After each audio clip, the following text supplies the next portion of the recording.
Well, hey, everybody. Thanks for joining us today. I'm Holly Tate, and this is Matt Tresidder. As you're joining us, I would love to hear from you where you are joining us from today. So I'm in Houston, Texas, where it is a beautiful, I think 70 degrees, 65 to 70 degrees is the high today. Where are you, Matt? I am close. I'm in Dallas, and it is not 70 degrees. It's 52, and Really? very cold when I went for a walk this morning. It was 37, and I was not dressed appropriately. That's crazy. It is crazy to me that we're only like 4 hours apart, but that the weather is that different. That's wild. All right, well, we want to hear from you. So there are two ways that we can hear from you today. Number one is in the webinar chat box. So if you go to either the top or the side of your Zoom frame, you should see chat. So let us know where you are joining from today. And then you can also talk to us in the Q&A box where you can ask questions throughout our time together today. Oh, look, here we go. We've got, let's see, Paul from Tulsa, Oklahoma, from Oregon, Baton Rouge, Virginia Beach, San Diego. I'm so jealous. San Diego is one of my favorite spots. Tennessee, Austin. Look at this, Matt. People from all over the country. Everywhere. Literally everywhere. Pennsylvania, California. Tennessee, your hometown. That's right. Represent Tennessee. Dallas, shout out. That's one to Dallas, one to Houston. Uh-oh, who's going to win? Come on, Houston folks. Dallas wins all day, every day. Seattle, my old stomping grounds. Another to Dallas. We're winning. Yeah, Jamie's like, going to help Dallas win. Oh, there's a Waco. Right? Waco's closer to Dallas. We'll take that. Sioux City, Iowa. Paul, what is it like? Is it snowing? Are you covered in snow there in Iowa? I want to go to Iowa. I have never been. Oh, he says not currently. Okay, well, you know. Well, today we are going to talk about this idea of a personalized development plan. And let me tell you, Matt, this has been one of our most popular webinars that we've done to date. So this is clearly something that is keeping us as leaders up at night, which is how do we create a personalized development plan for every employee? So cannot wait to hear from you. If you're joining us today, make sure that you put your questions in the chat and the Q&A box throughout our time together. We're going to leave plenty of time to dive in. I'm sure you all came with specific outcomes and goals that you're working on, and we can't wait to learn from you and dig in together. But before we do that, a little bit about who we are. So I'm Holly Tate, SVP of Growth here at Leadr. And what that means is not only do I have the amazing job of helping grow our people here at Leadr and our company, but also help you, our customers, grow your teams and your organizations. And I'm joined by our CEO and co-founder, Matt Tresidder. Matt, tell us a little bit about why you started this thing about 4 years ago.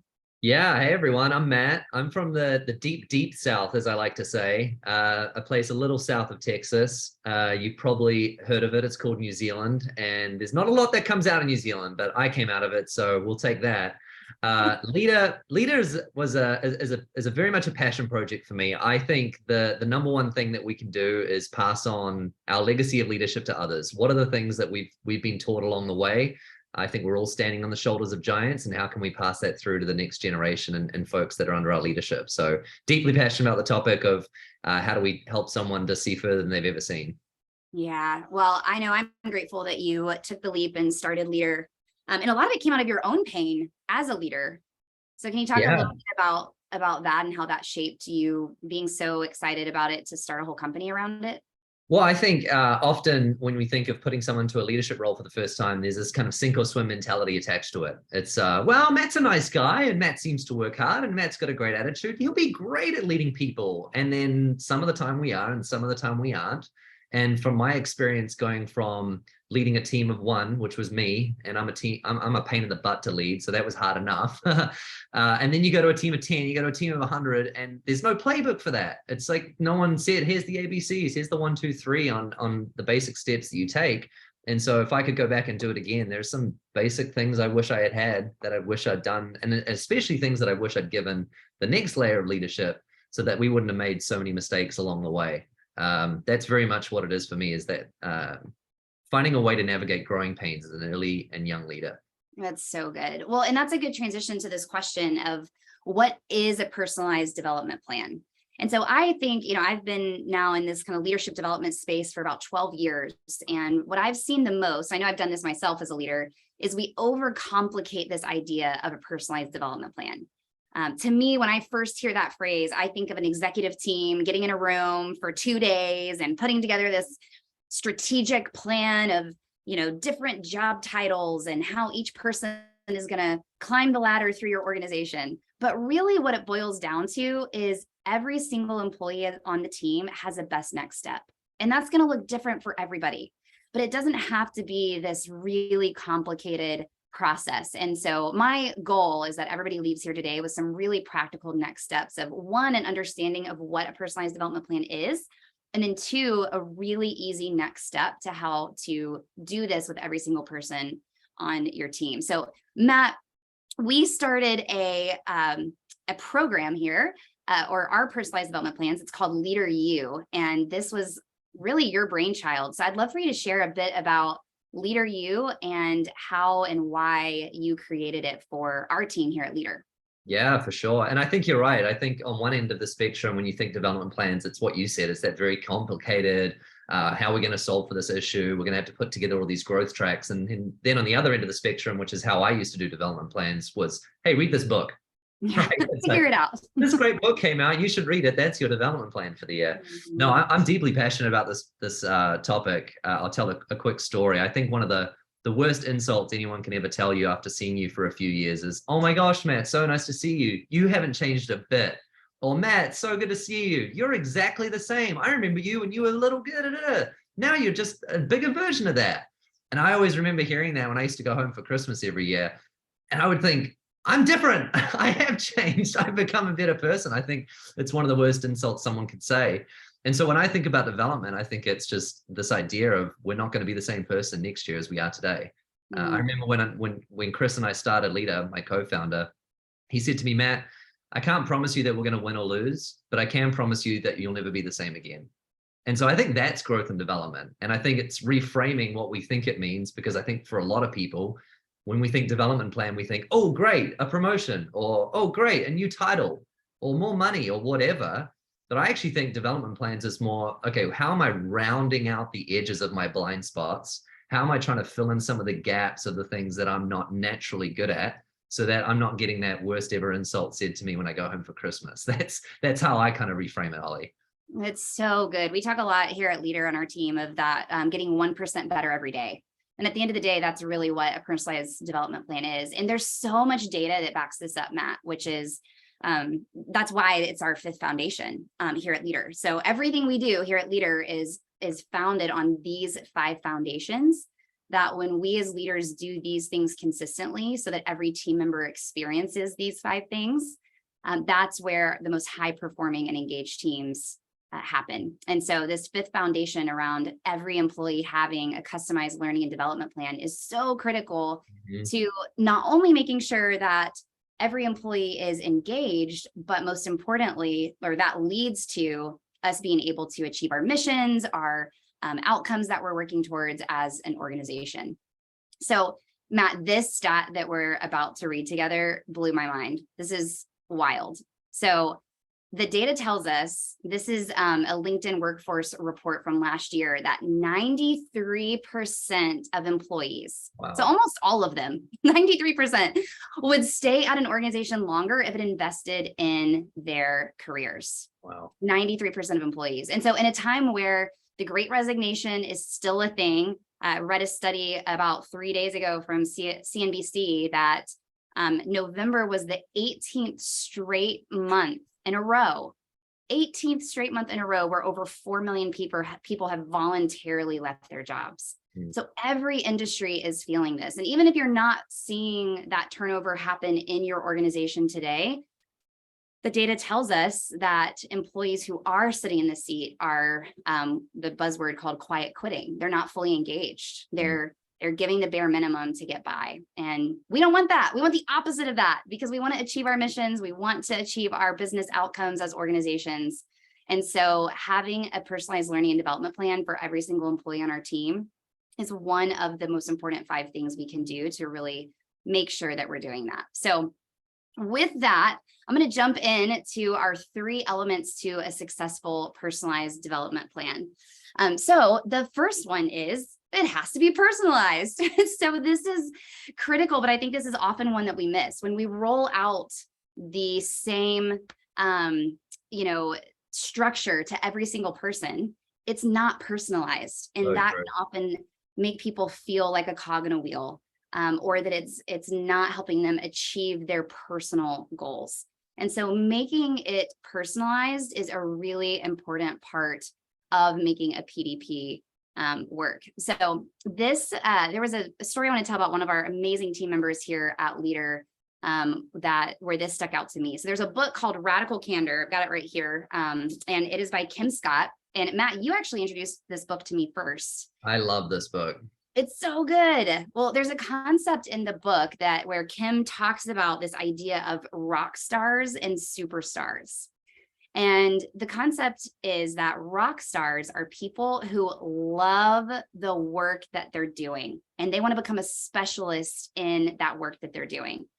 Whereas superstars are really motivated by climbing that ladder. Maybe they're more motivated by taking on additional responsibility or a job title or raising the ranks and structure. And those are very different motivations. And so one of my first team members that I got to hire on our team, on our marketing team here at Leadr, we were reading this book together, and she came to me and she said, Holly, this is the first time where I feel like I've had language to communicate to you what I want my growth plan to be. And she was our marketing manager here. And she said, I love marketing and I want to grow to be the best marketing manager that I could ever be. I'm not as motivated to be a team leader or to take on, rise the ranks of title. I want to be the best marketing manager that exists. And so if I could just interrupt on that real quick, Holly, I think it's really important as leaders that we establish that that's okay. And more than okay, that's fantastic. And I think, like you said, this person was feeling maybe a little bit of guilt potentially that she didn't want to aspire to be in a management role, at least not immediately. And I think we have to let them know, like, that's great. Like, that's not a thing that we should look down upon. And I think that's why when people think PDPs equals promotion, we kind of miss the mark. It's so true. It is not the same thing as a promotion. It's personalized to their individual goals. Okay, so let's dive in, practically speaking, a little bit about what does personalizing that look like. So this is a glimpse of inside of our Leadr tool. What you're looking at is my care card. So full vulnerability here. You're looking at my care card, my personality assessments, my strengths, things like my favorite snack, that anybody in our Leadr team can log in and see this about me. But what's critical here is Matt, who's my leader, is able to see this every time we meet, and he's able to customize our conversations about my growth to what he sees on the care card. And Matt, you do such a good job at this, of being more like a coach than a boss. And I think that's what's key here. When we personalize the development plan, it puts us in the coaching position that says, hey, we're, linking arms together, looking at your personal goal. And that's what we're marching towards together, not a pointing fingers at each other and saying, this is what you need to do. And so here's a couple of examples. I'm going to play this little video here as we're sharing together about what this looks like inside of Leadr, where you can really be able to see each person's strengths, how they're motivated, and even get advice on how to lead that type of person. So Matt, I know you have some strong opinions on how we really learn by doing. And that's one of the best ways for us to really build a personalized development plan for our team members. Can you kind of speak to that and your approach to leadership? Yeah, absolutely. There's a pretty common leadership quote out there that I have some pretty strong disagreements with, actually. So the quote goes something like this: work on your strengths, become exceptional, work on your weaknesses, become average, with this sort of underlying sentiment that we should spend our time working on our strengths so that we can become amazing. And I just have a fundamental disagreement with that. I don't think we can afford to not work on some of the things that maybe are holding us back and not to round out some of those edges. And so one of the best ways that I like to think about development plans is, what's the thing that you find really uncomfortable? What's the thing that you find really difficult? What's the thing that gives you that churning feeling in your stomach? That's what we're going to work on. And so as a part of Leadr You, one of the questions we ask people to do is do a stretch project, something that they can actually put their hands into and get stuck into. And we'll ask people, who's afraid of public speaking? And a few people raise your hands, and we'd be like, great, you're speaking at the all hands company meeting next week. No joke, no joke. And so we have people get up there and just conquer that fear, I suppose, of, that's just not something that comes naturally to me. And something comes out of that that's so incredible, where people are just pushing themselves out of their comfort zone. And I think that's when we grow the most. Like, yes, podcasts, yes, books and conferences and getting mentors and coach, all of those are truly, truly fantastic. But I think it's not until we get the opportunity to stand in front of a group of people and confront our fear around public speaking that we're actually forced to develop and change. It's so true, because what that does is that gives us as individuals confidence to do more hard things. But when we're not coached to step outside of our comfort zone, then we'll always stay inside that comfort zone. I can think of so many examples. I think about Bree on our team, who did just that a few weeks ago. She gave an all hands talk, and the growth that we've seen in her in a year, going through Leadr U, working on her personalized growth and development plan, and then the confidence that she carried being able to present to our entire team in just a year's time. That's the best part of being a leader, is to see those examples. So I really appreciate your challenge for us to, yes, double down on our strengths, but make sure that we're working on the things that are difficult for us or make us feel the most uncomfortable, because that's really where we grow. Yeah, and I think you don't really have the right to opt out of things that you find difficult. So, imagine if last week you're like, hey, Matt, we're going to do a webinar. And if I was to respond with, you know what, Holly, webinars, they're just not really my thing, right? Yeah. They're just, public speaking, especially over Zoom, blah, like that's just not very me. That doesn't work. It's even if it's not, you got to lean into it. And the only way forward is through, I think. Yeah, it's so true. All right. So step 1 of 3 is to make sure that your personalized development plan is actually personalized. And in order to do that, you often have to ask each of your team members, what do you want to work on? What do you want to get better at? What is your goal 6 months, 1 year, 5 years from now? And how can I help you get there? All right. Step 2 is making sure that each item, each goal ties back to the organization's goal. This is key. This is sometimes where I see organizations start to get really distracted, is when the personalized development plan is not at all tied to the overarching organization's goal. And there's some really great data that helps us back this up. So when we are tying someone's personalized development plan to an organization's goal, it helps us show them that their work day in and day out directly contributes to the purpose of the organization. And so here's what Forbes has to tell us, that 90% of employees would take a lower salary for more meaningful work.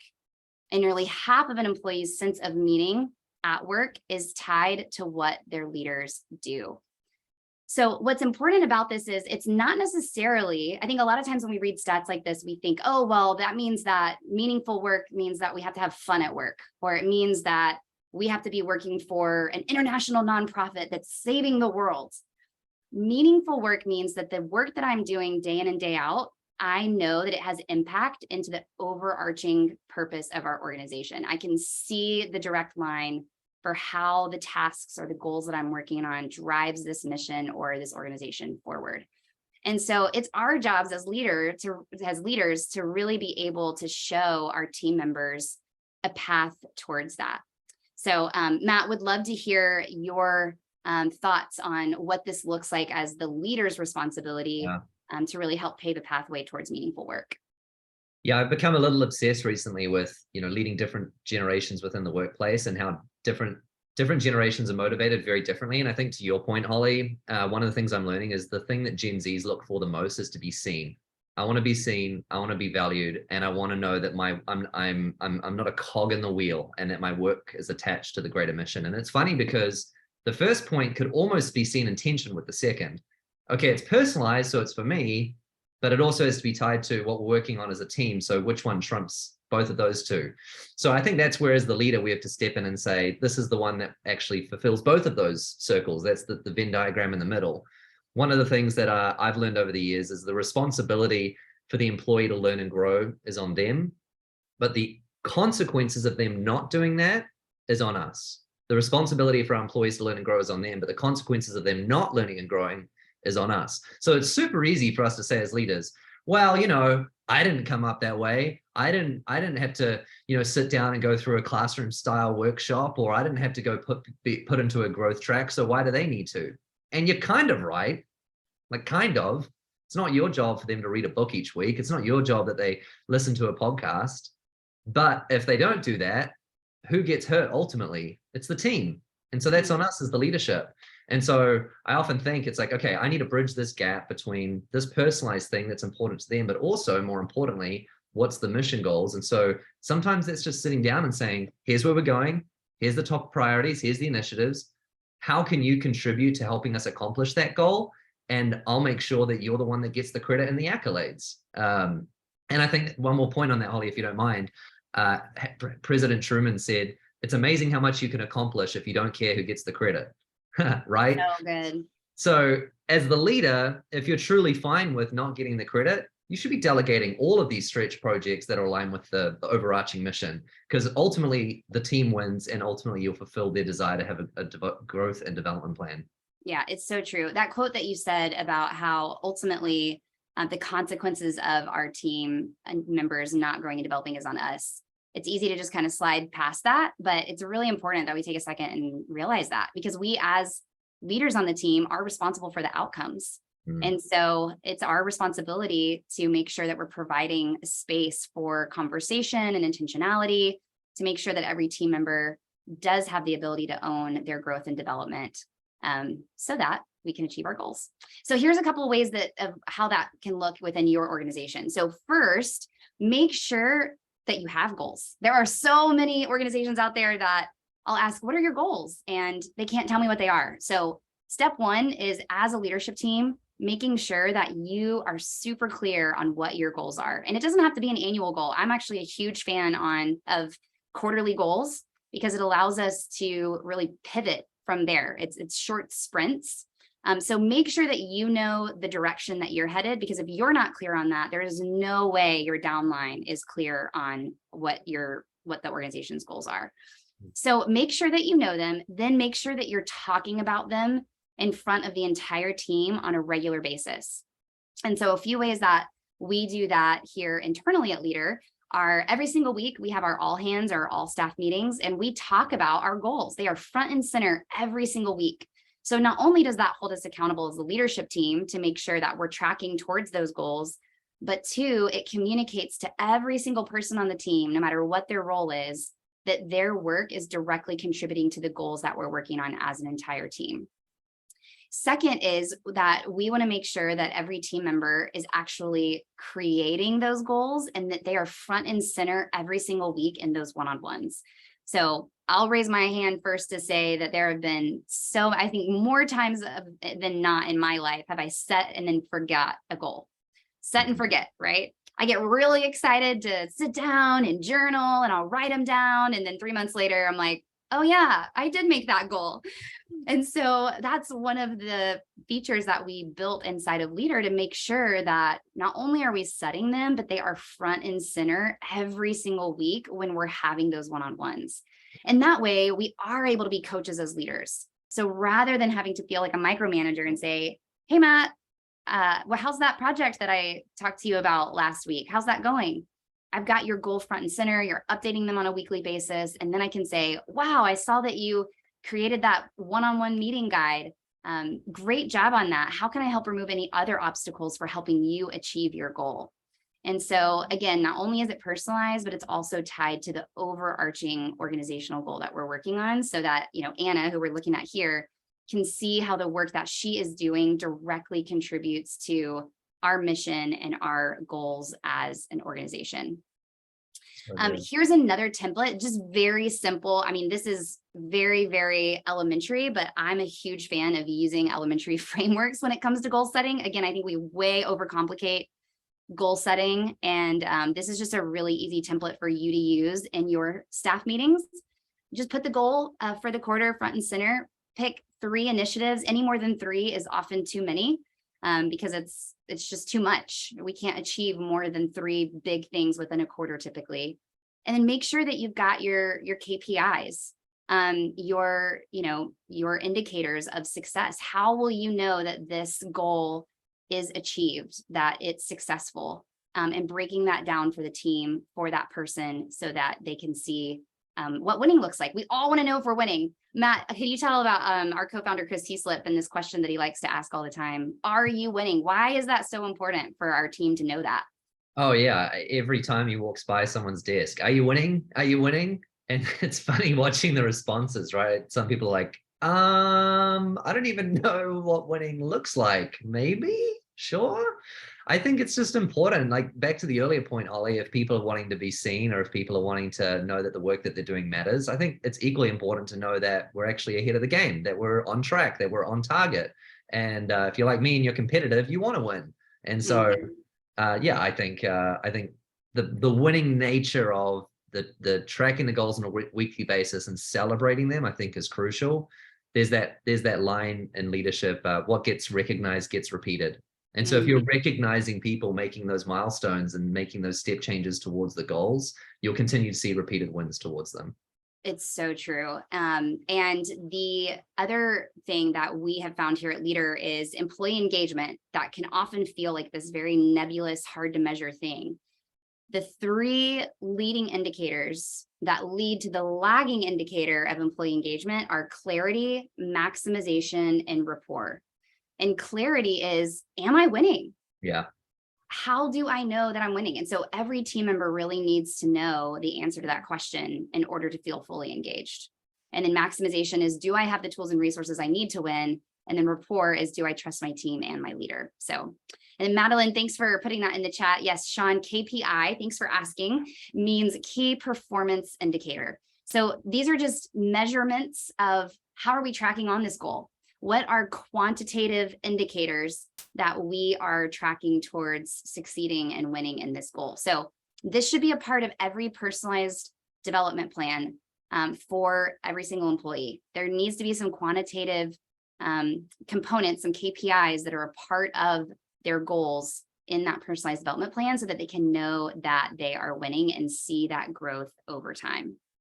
Okay, so step 1 was it's got to be personalized. Step 2 was it's got to tie into the overall organization's goals. And then step 3, which we already touched on this, but it is so important, we've dedicated a whole point to it, which is that it should be an ongoing conversation discussed in every single one-on-one. I know in my own leadership, a mistake that I've made is I'll have a conversation with a team member about their growth and development, and then I don't bring it up again.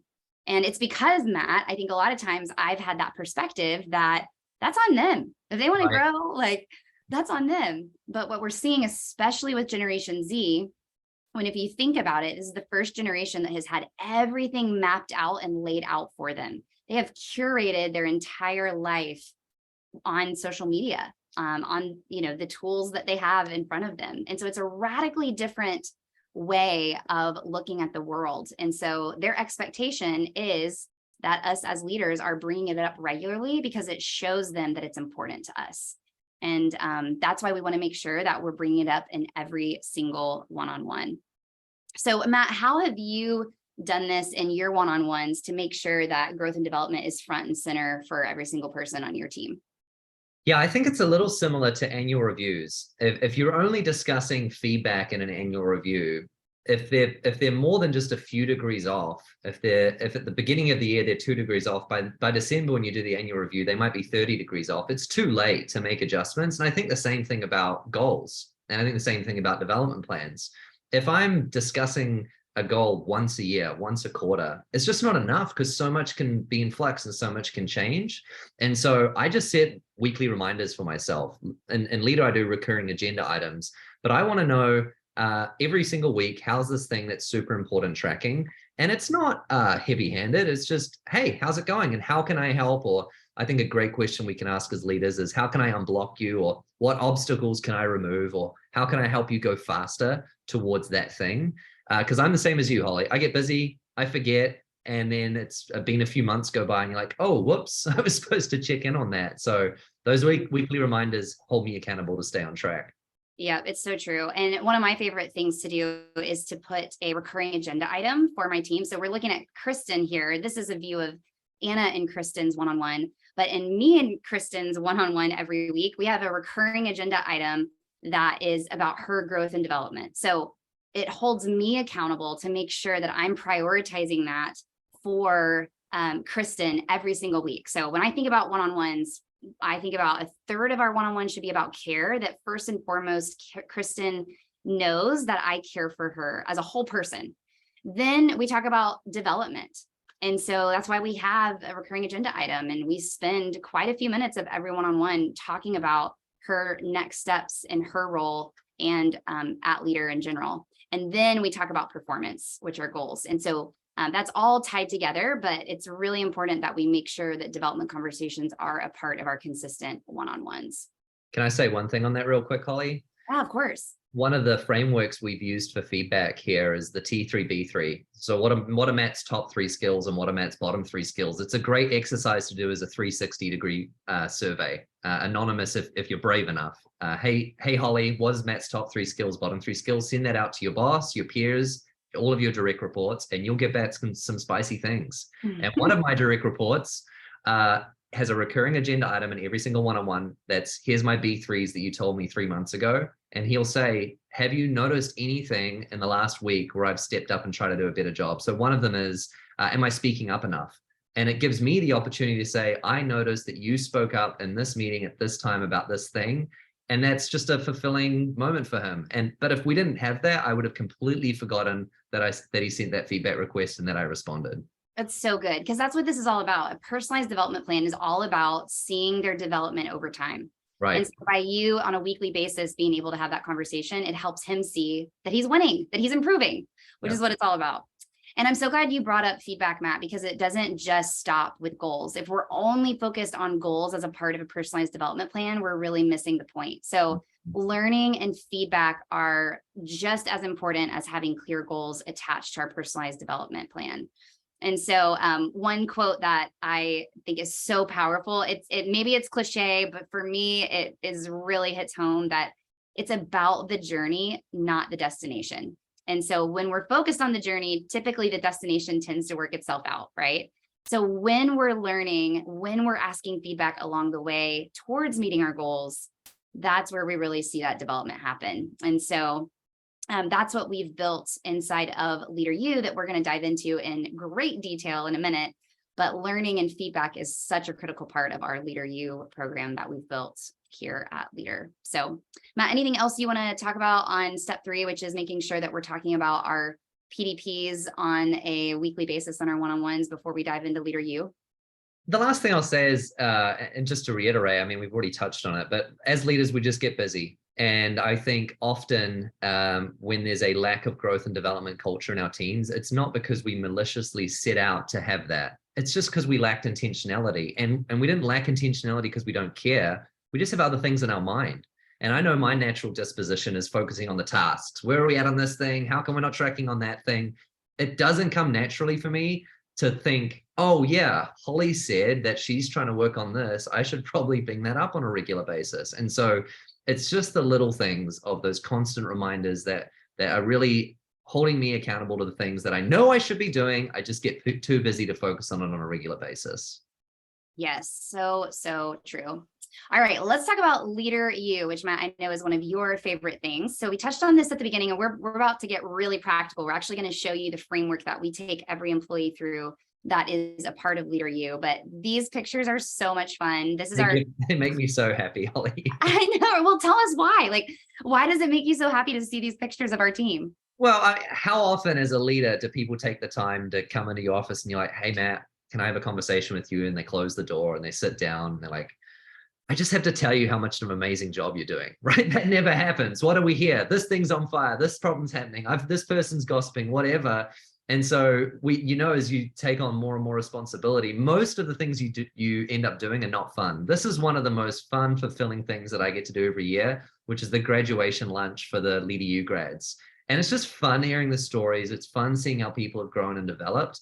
And people that raised their hand and said, you know what, on top of my day-to-day responsibilities, on top of my day-to-day role, I want to grow and develop and stretch in some of these other areas. And so it's super fulfilling for me as a leader to come out the other end of this 3-4 month program and see people more confident, more outspoken, more detail orientated potentially. I just find it super encouraging.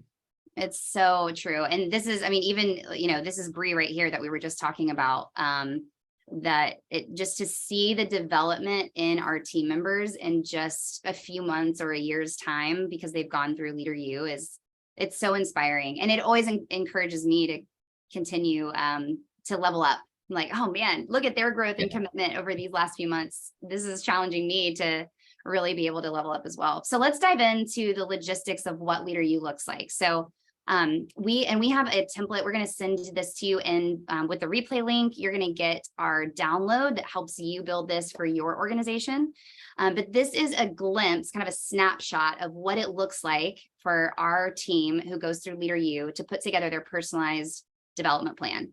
And so it's everything that what we've talked about today. So number one, it's personalized. So what you're going to see here is month 1, 2, and 3, we've got the curriculum laid out. But month 4 and 5, the manager and the student work together to personalize it for the student. And that is just so powerful because it helps the team member really own this plan. It's not just things that are being assigned to them, but it's things that they're really interested in. The second thing that you're going to see here is that it ties to the overall organization's goals. And so month 1, 2, and 3, our leadership team has specifically chosen these books or these topics or these learning assignments because they directly contribute to our goals, our values as an organization. And then the third thing is that making sure that it's consistently talked about on a regular basis. Our team members will use our goals feature in Leader to build this out and track their plan over time so that their manager can keep it front and center, ask them what they're learning, and learn on a weekly basis. So Matt, you really helped build this. I would love for you to kind of walk through what you've learned along the way and kind of your vision for Leader U lived out on the screen. Yeah, I think there's 2 keys to it. The first one is it's not the content itself that's challenging and that people gravitate to and they find encouraging. It's the discussions that happen off the back of the content. And so at the end of every month, everyone will get in a circle and they'll discuss, hey, what did you learn? What did you disagree with? What did you change? How did it impact your day-to-day based on that book we read, that podcast we listened to? So I think that's the first part. It's the discussion, it's the dialogue that we found has driven the most change. And then the second part is just having access or the ability to sit down and meet with executive or senior leaders in your organization and just have some face time. It sounds so simple that it's silly, but the opportunity for someone that's just been on the team for a couple of months to sit down with someone on the senior leadership team and just pepper them with questions. What it's some of my favorite one-on-ones that I get to do every other week is people just saying things like, what did you wish you knew at my age? Based on where I'm at, what would you be doing differently? What are my blind spots? Where should I be going? What are some of the things that you did to continue to grow and develop? And it's just a great opportunity for both of us to learn and grow. So I wouldn't get caught in the trap that development and growth tracks is just content. It's about the dialogue, but I also wouldn't fall into the trap of thinking that it's only doing. I think it's the face-to-face relational time with senior leaders that are a bit further down the road than us that can have such a huge impact. It's so true. A quick story on that. One of our team members told me that they had a one-on-one as a part of their development plan with our CFO last week. And, with the title CFO, we have the best CFO ever. He is an amazing CFO as far as the best spreadsheets and numbers wizard ever, but he's also really fun and hilarious and super relational. But our team might not get to see that side that Matt and I get to see on a weekly basis as we're interacting as an executive team. And so she said, 3 months ago, I would have been really intimidated and thought that I would never be able to sit down with our CFO.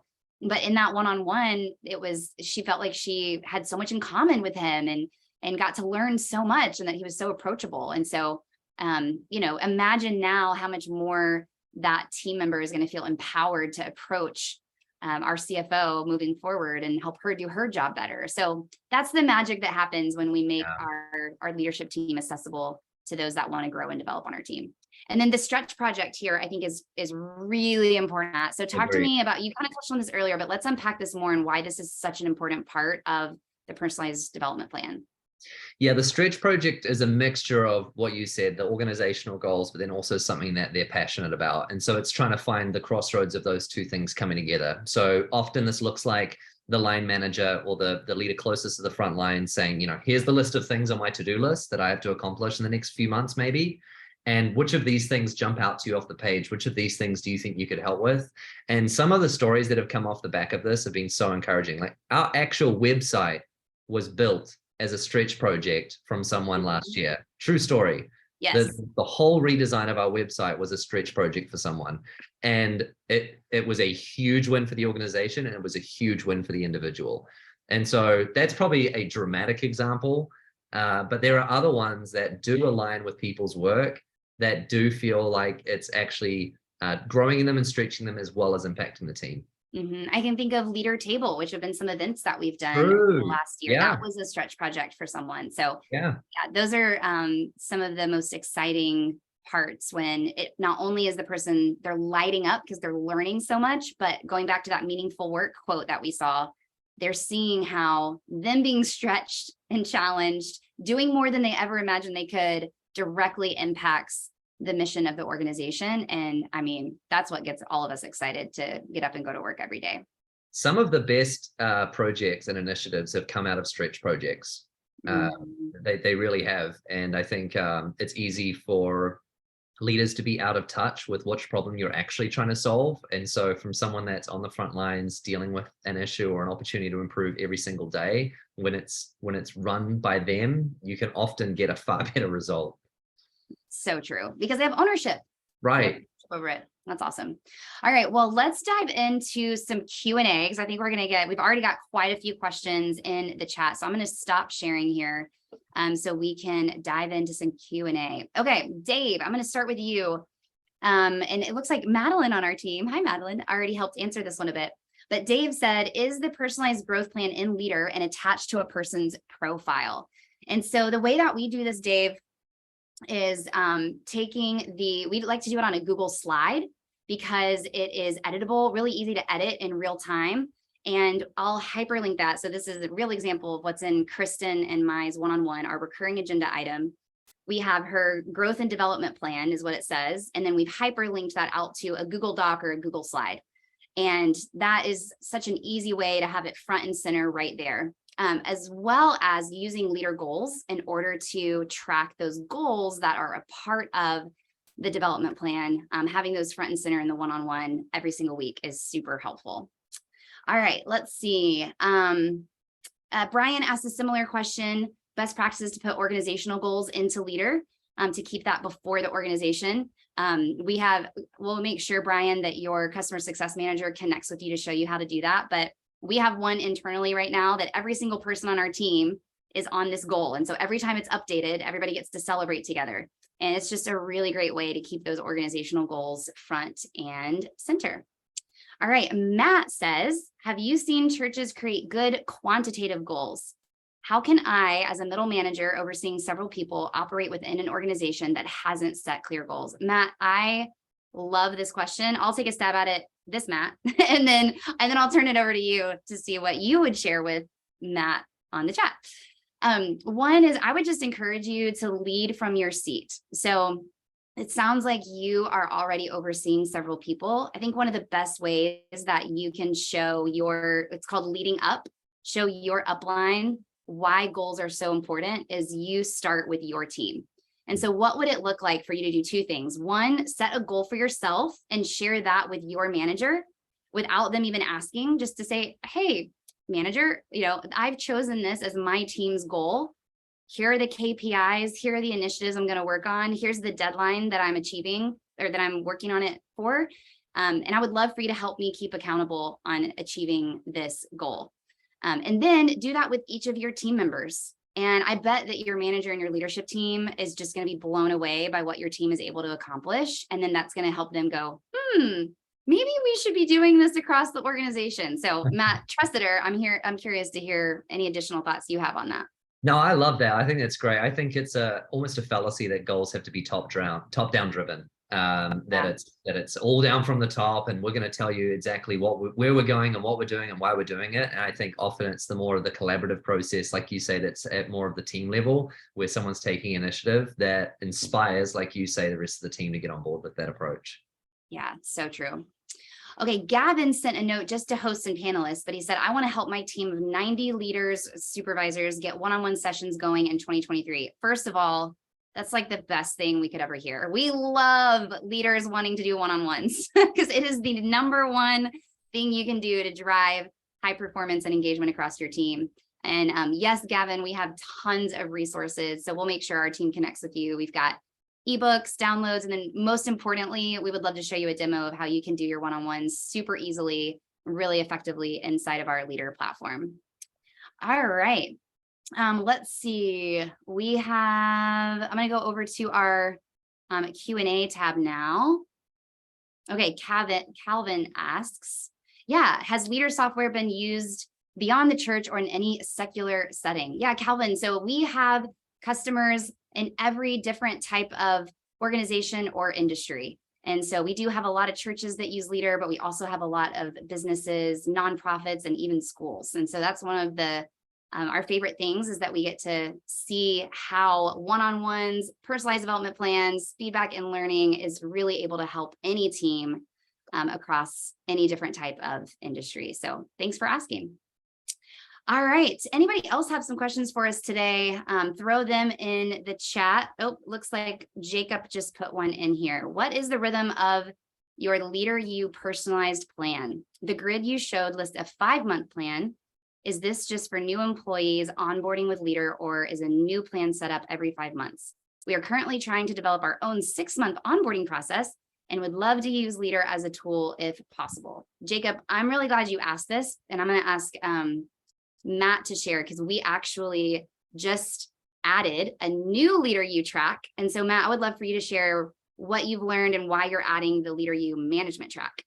Yeah, so the current program that we run is 5 months. You have to apply and enroll for it, and we cap it at 10 people because we find any more than 10 people, you're not really having the opportunity to have that dialogue and get to know your colleagues better. But what we found was there's a gap for people that were already in leadership, and that's pretty funny coming from a company that's called Leadr. So we actually had to become a lot more intentional about how we were equipping our frontline leaders. So that growth track, I think, is 3 months, Holly. It might be 4. And it's much more role play based. So, hey, imagine this scenario. What would you do in this situation? How would you deliver this tough feedback? It's much more practical. So we've had to supplement our Leadr U track with the Leadr U manager track. And it's the first time that we're doing both at the same time. It's a lot of work, but people are loving it. We are really grateful for Nicole on our team, which actually that's a great question that we get a lot, which is who owns this idea? So I feel like we've got kind of 2 things happening. One, it's, obviously it's the manager's responsibility to start bringing up this conversation and make sure there's a culture on your team of personalized development plans that you can work on with each of your employees. But when you want to create an organizational wide culture of development plans like a Leadr U, who should own that and where does it sit inside of the organization? So Matt, what are your thoughts on that? Yeah, I think, I don't think it's anyone's response. No one should be abdicating the responsibility for culture. I think there's one of the things that I've heard is there's 2 titles that there's 2 words that no one should ever have in their titles: strategy and culture. Everyone's a part of building strategy and everyone's a part of owning culture.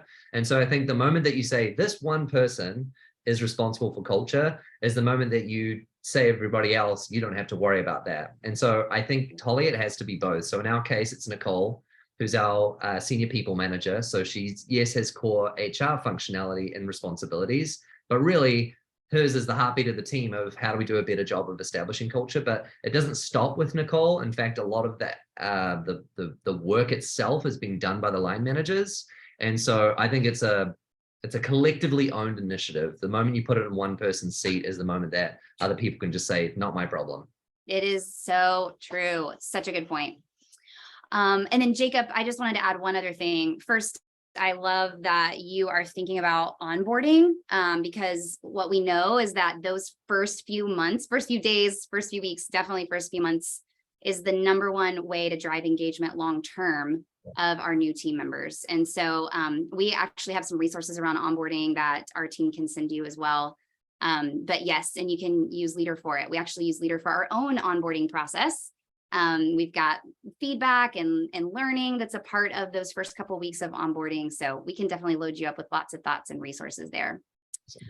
Okay, Matt, I have a question for you. So, oh, look, Nicole Hey, Nicole has Nicole. joined us. She's putting things in the chat.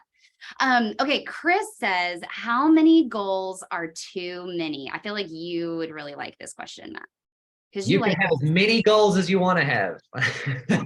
Is that the answer you're looking for, Holly? Yeah, yep. I thought you would answer that way. Yeah, Jim Collins says if you have more than 3 priorities, you don't have any. I think, and I think Holly, you might have touched on this earlier. I think 3 goals is great. I think 5 is good. I think any more than that is probably too many.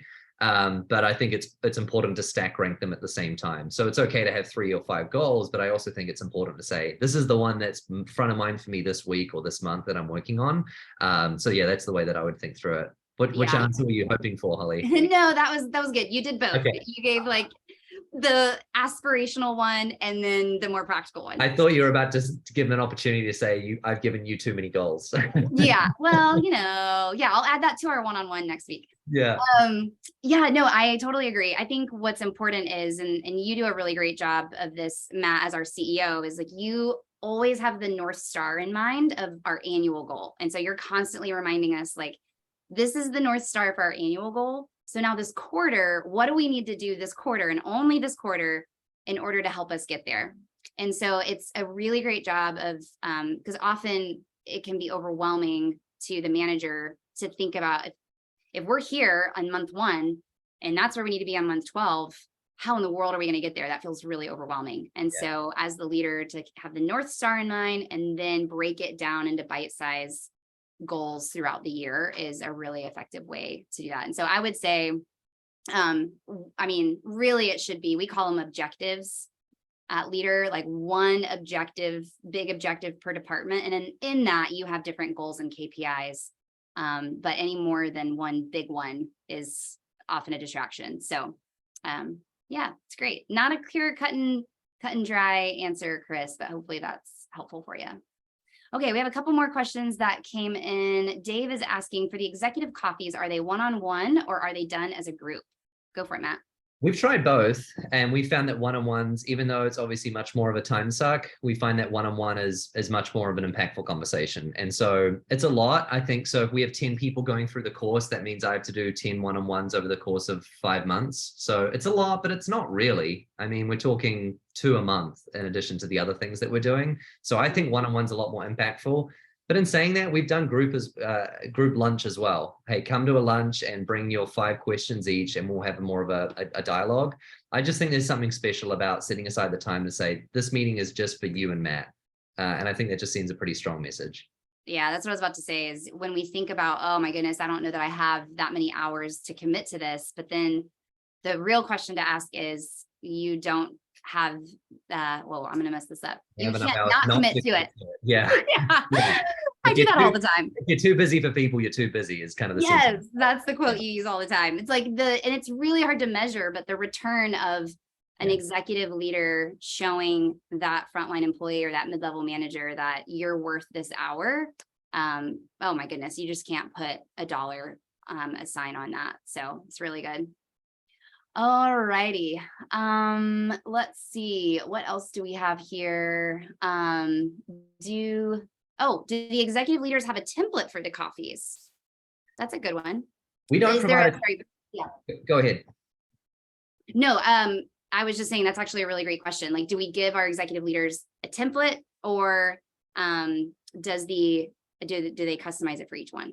Yeah, we've given some thought starters because I think it's a little intimidating to say, like the CFO example. If you're sitting down with a CFO for the first time, you don't know if they're scary or not. It's like I have no idea what we're going to talk about because we have nothing in common. And so, less so than a template, we've said, here's an example of some of the one-on-one coffees that we've done in the past, and we'll just screenshot a few of the agendas from previous conversations. And some of them is like an interrogation. I've got 15 questions that we're trying to run through in 30, 45 minutes, but I love it. But I think it just provides some thought starters for people, but we don't provide a template. We're trying to make the conversation as organic and intentional as possible. I feel like a template might make it a little too forced. Yes, I agree. And then the other thing is that we set an expectation with the employee or the student that they come to the meeting prepared. So And we tell them that if you don't add agenda items beforehand, the executive can cancel the meeting. And so this has been a really great way to help teach them as part of their development. What does it look like to come prepared to an executive meeting? And that's happened before. So it's a good learning and development, which is what it's all about. It's awkward to do that, to cancel meetings that don't have agendas, but I think the message it sends is if you don't come in prepared, then you can't come in with meaningful responses, and no one likes to be blindsided on both sides of the coin. And so I think we owe it to each other to take the time to prepare and share it ahead of time. That's so true.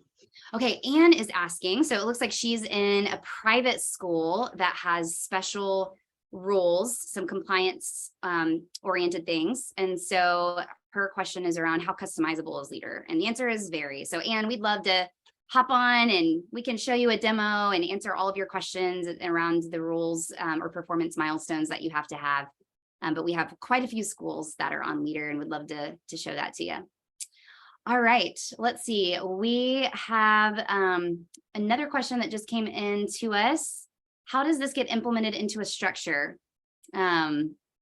Okay, yeah, so I think the question here is around Leadr.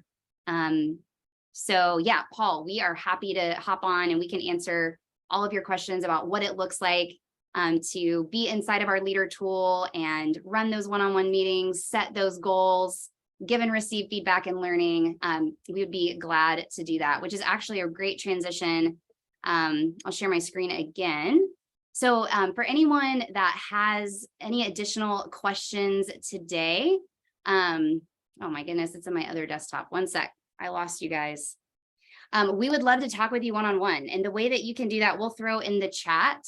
The way that you can do that is by going to our website and requesting a demo. And we can give you a customized demo and show you what that looks like for you and your organization. Or you can also email us. And so that you can email me, holly.tate@leadr.com, which you should have gotten my email and all of your registrants. And you should have that in your inbox. And we're going to also send out a replay link to everybody who registered. So you're going to get all of the resources and all of that in your inbox so that you can download them together. And so leadr.com is our website, and I'll throw that here in the chat. Yep, there you go. The two Holly Tates threw it in the chat together.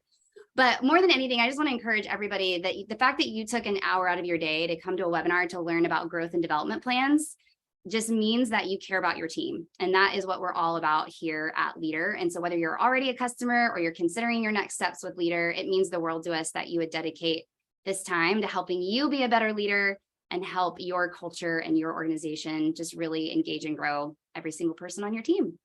Let us know how we can help you, and I hope everybody has a really good day. Thanks so much, Matt, for your time. Yeah, thanks everyone. That was fun. Bye.